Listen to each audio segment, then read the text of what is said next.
जय माँ चंद्रघंटा सुख धाम, पूर्ण कीजिए मेरे सभी काम। तो सभी को जय माता दी दोस्तों, आप सभी का स्वागत है हमारे YouTube चैनल संदीप भक्ति ज्ञान गंगा में। आप सभी का स्वागत है। माँ भगवती दुर्गा की कृपा आप पर और आपके परिवार पर सदैव सर्वदा बनी रहे। आज है नवरात्रि का तीसरा दिन, यानी माँ दुर्गा के तीसरे स्वरूप चंद्रघंटा माता की पूजा आराधना की जाती है। आज की इस वीडियो में आप जानेंगे कि माँ चंद्रघंटा की पूजा किस प्रकार से करनी चाहिए और महत्व क्या है, और ब्रह्मचारिणी की पूजा किस प्रकार से करने से हमें फल मिलता है। नवरात्रि के तीसरे दिन माँ चंद्रघंटा को किस प्रकार का भोग लगाना चाहिए, किस रंग के फूल अर्पित करने चाहिए, किस रंग के वस्त्र पहनकर माँ की पूजा आराधना करनी चाहिए, माँ का स्वरूप क्या है जिसका हम पूजा करते समय ध्यान करना चाहिए, और मंत्र क्या है आज जिसका आज हमें जप करना है, और नवरात्रि के तीसरे दिन माँ दुर्गा के तीसरे स्वरूप चंद्रघंटा की पूजा किस प्रकार से करनी चाहिए, कौन से विशेष उपाय करने चाहिए जिससे माँ ब्रह्मचारिणी प्रसन्न हो और मन चाहे मनोकामना की प्राप्ति हो। आज की इस वीडियो को बेहद ही खास होने वाली है, तो आप जरूर से देख लीजिए। अगर आपको वीडियो अच्छी लगे तो वीडियो को लाइक शेयर जरूर कीजिए, और चैनल पर पहली बार आए हैं तो चैनल को सब्सक्राइब कर लीजिए, बेल आइकन प्रेस कर लीजिए ताकि आने वाली हर नोटिफिकेशन आप सभी को सबसे पहले मिल सके। जो साधक माँ चंद्रघंटा की पूजा आराधना करते हैं उन्हें माँ चंद्रघंटा की कृपा प्राप्त होती है। जो माता के सामने किसी भी कार्य को करने का संकल्प लेते हैं माँ चंद्रघंटा पूरी करती हैं। तो माँ चंद्रघंटा की पूजा आराधना करते हैं तो सब मनोकामनाएं पूर्ण होती है। नवरात्रि के तीसरे दिन माँ चंद्रघंटा की पूजा करना अत्यंत आवश्यकता हो जाती है। तो पूजा किस प्रकार से करें, देखिए, जिस प्रकार से आप नवरात्रि के पहले दिन पूजा करते हैं वो विशेष पूजा होती है, क्योंकि उस दिन हम चौक की स्थापना करते हैं, कलश की स्थापना करते हैं, इत्यादि कार्य करते हैं, अखंड दीप जलाते हैं। लेकिन दूसरे और तीसरे दिन बाकी दिनों में पूजा सामान्य हो जाती है।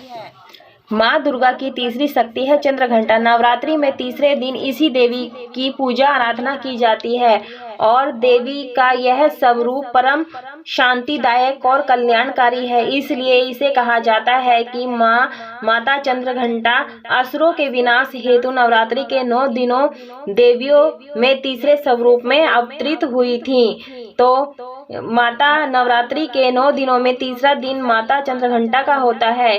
तो चंद्रघंटा देवी की पूजा आराधना करने वाले भक्तों को शक्ति तथा ओज की प्राप्ति होती है। चंद्रघंटा देवी का अवतार मुख्य रूप से दानवों तथा दैत्यों का विनाश करने के लिए हुआ है। आज मैं इसकी कथा इस वीडियो में सुनाऊंगी, तो ध्यान पूर्वक से सुने। जो व्रत करते हैं उन्हें नवरात्रों में पूरे 9 दिनों की कथा जरूर से ही सुननी चाहिए, तभी व्रत संपूर्ण माना जाता है।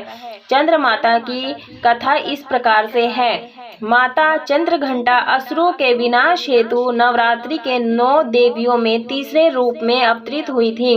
भयंकर दानवों को मारने वाली यह देवी है। असुरों की शक्ति को क्षीण करके देवताओं का हक दिलाने वाली देवी चंद्रघंटा शक्ति का रूप है। शास्त्रों के ज्ञान से परिपूर्ण मेघा शक्ति धारण करने वाली देवी चंद्रघंटा संपूर्ण जगत की पीड़ा को मिटाने वाली है।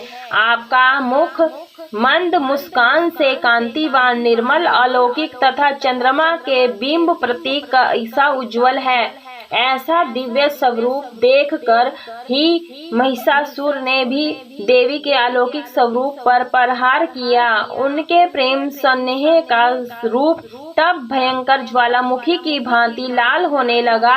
यह क्षण आश्चर्य से भरा हुआ था। उनके इस रूप का दर्शन करते ही महिषासुर भय से कांप उठा। उन्हें देखते ही दानव महिषासुर के प्राण तुरंत निकल गए। आखिर यमराज को देखकर भला कौन जीवित रह सकता है। देवी चंद्रघंटा एक अद्भुत शक्ति का रूप है। परम परमात्मा स्वरूप देवी चंद्रघंटा के प्रसन्न होने पर जगत का अभ्युदय होता है। जगत का समस्त क्षेत्र हरा भरा पावन हो जाता है।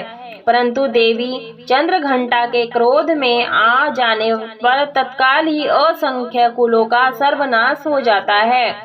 ठीक उसी प्रकार जिस प्रकार महिषासुर के राक्षस कुल का अंत देवी चंद्रघंटा ने क्षण भर में कर डाला, इस बात का अनुभव मात्र ज्ञानी जन ही कर सकते हैं। तेज तथा शक्ति रूपा देवी चंद्रघंटा ने जैसे ही राक्षस समूहों का संहार करने के लिए धनुष को आकाश की ओर किया, वैसे ही देवी के वाहन सिंह ने भी दहाड़ना शुरू कर दिया और माता पुनः घंटे के शब्द से उस ध्वनि को और बढ़ा दिया। इस धनुष की डंकार, सिंह की दहाड़ एवं देवी चंद्रघंटा का असुरों को नष्ट करने का साहस बढ़ाता गया तथा महिषासुर का समस्त दानव दल कुछ छिन्न भिन्न होकर मरता रहा। तो ये थी हमारी चंद्रमाता घंटा की व्रत कथा। जय माता चंद्रघंटा, जय माता दी। दोस्तों, और माता की पूजा किस प्रकार से करनी चाहिए वो भी आपके साथ इसी में विधि शेयर करूंगी, तो वीडियो को जरूर से कीजिएगा। देखिएगा किस तरह से पूजा विधि मैं आपके साथ शेयर कर रही हूँ और इसका महत्व भी आपको इसी वीडियो में ही बताऊंगी। तो सबसे पहले जो ये व्रत होता है, ये सुबह स्नान करने के बाद ही पूजा की जाती है। तो तीसरे दिन इस माता की पूजा की जाती है और इसका महत्व क्या है वो सब मैं इसी विधि में आपके साथ शेयर करूंगी। जो ये तीसरी पूजा विधि होती है, नवरात्रि के तीसरे दिन ब्रह्म मुहूर्त में उठकर स्नान आदि से निवृत्त होकर माता का ध्यान करें और फिर पूजा स्थल पर गंगा जल से छिड़काव करें। इसके बाद माता का ध्यान करते हुए 5 घी के दीपक जलाएं और फिर माता को सफेद कमल या पीले गुलाब के फूल या माला अर्पित करें। माँ दुर्गा को फूल अर्पित करने के बाद रोली, अक्षत और पूजा की सामग्री आदि अर्पित करें। कपूर और दीपक से माता की सुबह शाम आरती उतारें। आरती के दौरान पूरे घर में शंख और घंटी बजाएं। ऐसा करने से घर की नकारात्मकता खत्म होती है। इसके बाद परिवार समेत माता के जयकारे लगाएं और भोग में माता को केसर की खीर या दूध से बनी मिठाई का भोग लगाकर पूजा संपन्न करें। इसके साथ ही आप चंद्रघंटा माता की कथा जरूर से सुने। मैंने आपको सुना दिया है। आप चाहें तो दुर्गा चालीसा, दुर्गा स्तुति या दुर्गा सप्तशती आदि का पाठ भी करें।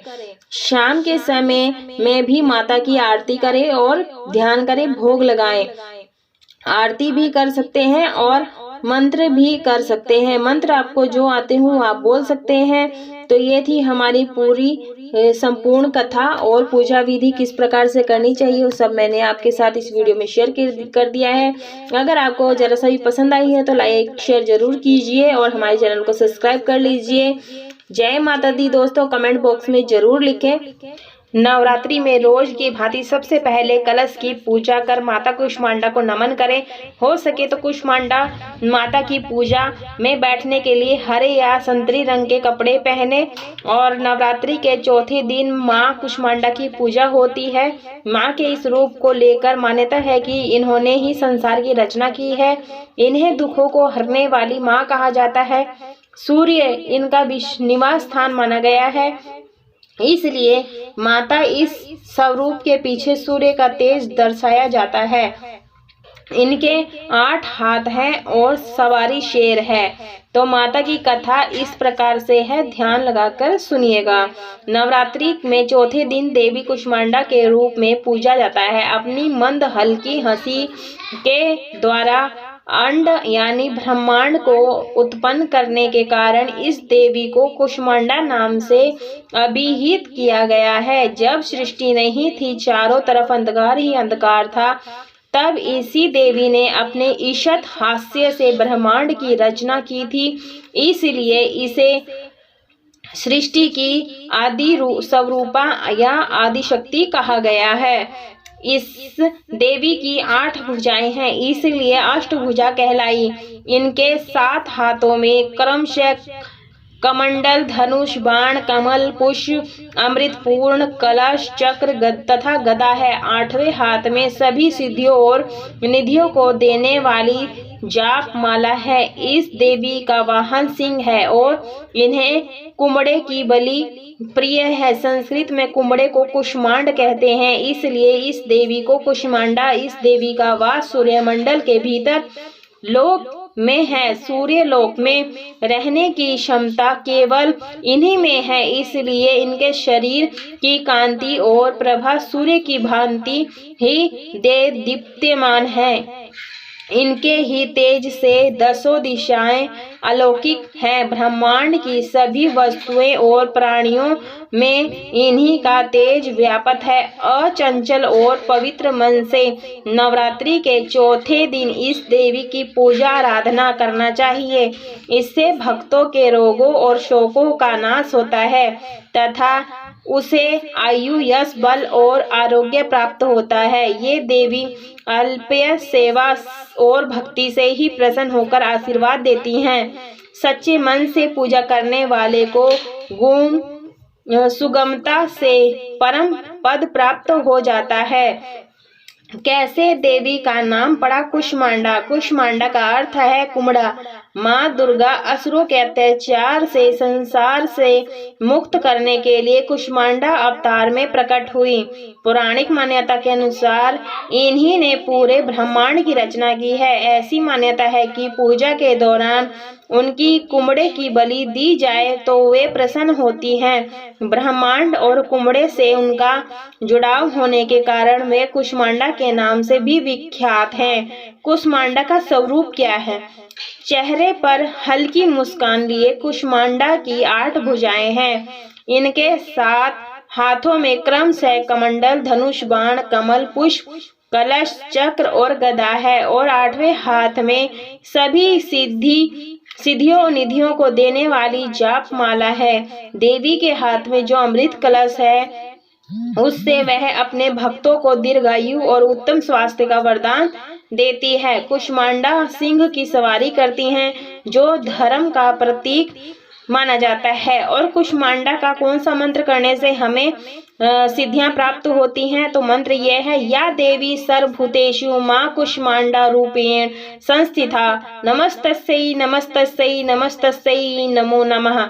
ये मंत्र है। और इसकी पूजा विधि, माता की कुष्मांडा की पूजा किस प्रकार से करनी चाहिए?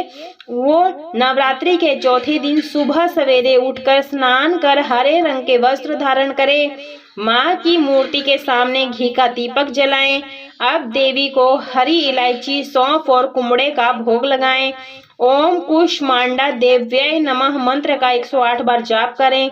आरती उतारें और किसी ब्राह्मण को भोजन कराएं। इसके बाद स्वयं भी प्रसाद को ग्रहण करें और इस तरह से कुष्मांडा स्तोत्र का पाठ भी आज के दिन करना चाहिए। इसका विशेष फल मिलता है ऐसा करने से। कुष्मांडा देवी की महिमा क्या है? देवी भागवत पुराण के अनुसार नवरात्रि के चौथे दिन देवी के चौथे स्वरूप माता कुष्मांडा की पूजा करनी चाहिए। माता का यह स्वरूप देवी पार्वती के विवाह के बाद से लेकर संतान कुमार कार्तिकेय की प्राप्ति के बीच का है।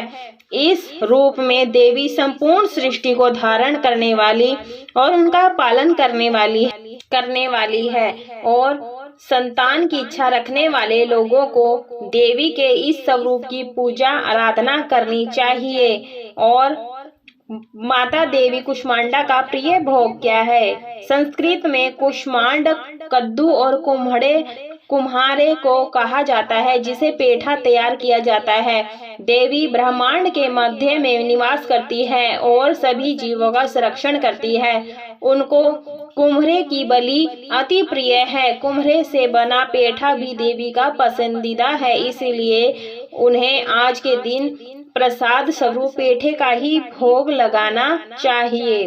देवी कुष्मांडा की पूजा से मिलता है ये वरदान, देवी कुष्मांडा की आराधना करने से आराधकों के सभी रोग शोकों का नाश हो जाता है। इसके अलावा माँ की कृपा से आयु, यश और स्वास्थ्य समृद्धि आती है। जो अक्सर बीमार रहते हैं उन्हें देवी कुष्मांडा की पूजा श्रद्धा भाव के सहित करना चाहिए। तो इस तरह से हमें पूजा करनी चाहिए कुष्मांडा माता की। और नवरात्रि के दिन पूजा विधि इस प्रकार से है। नवरात्रि में रोज की भांति सबसे पहले कलश की पूजा करना चाहिए, धूप दीप दिखाना चाहिए, हरे रंग के कपड़े पहनने चाहिए। माता को इस दिन देवी को लाल वस्त्र, लाल फूल, लाल चूड़ी अर्पित जरूर से करनी चाहिए और माता को आशीर्वाद लेना चाहिए। और माता को आज के दिन खीर का भोग जरूर से लगाना चाहिए। और माता को हलवे का प्रसाद बहुत ही प्रिय है, तो आज जरूर से माता को हलवे का भोग जरूर से लगाएं। तो ये थी माता की कुष्मांडा की कथा और पूजा विधि और महत्व और क्या नाम पड़ा है, ये सारी जानकारी आपको इस वीडियो में मिल गई है। अगर अच्छी लगती है तो वीडियो को लाइक जरूर कीजिएगा, कमेंट बॉक्स में जय माता दी लिखिएगा। मिलते हैं नेक्स्ट वीडियो में।